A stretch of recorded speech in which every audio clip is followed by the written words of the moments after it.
Okay, go ahead and lift your side up a bit. Go ahead, lift it up all the way. Take it up off of there. Lift it up and take it back that way. Walk to yourself. Here, you come over and hold this side. How about that? Okay, got a good hold on it? Yep, you can hold the mirror too, it's fine. Okay. Alright, let's just take it over and set it on the rubber mat. So we have our donor door. I'm going to swap the interior panel from the other door because it's better. This has the better exterior. So let's just get it lined up and up on the jack, Mosey. Go ahead, over there. Yep, take it up. Let's get this rubber grommet, whatever it's called, back onto this lock ring. Had to pull the lock ring out slightly, push these tabs in to release it, pull it out.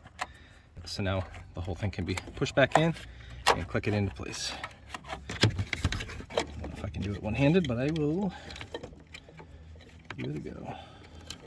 Let's see. Get that connector back in. I'm over here. There we go. Back in. We gotta get the plunger and bolt it back in. The donor door has the black unpainted handle. The original door has the painted. So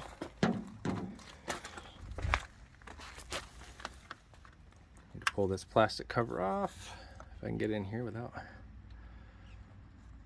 dropping the door. Oh, there we go. So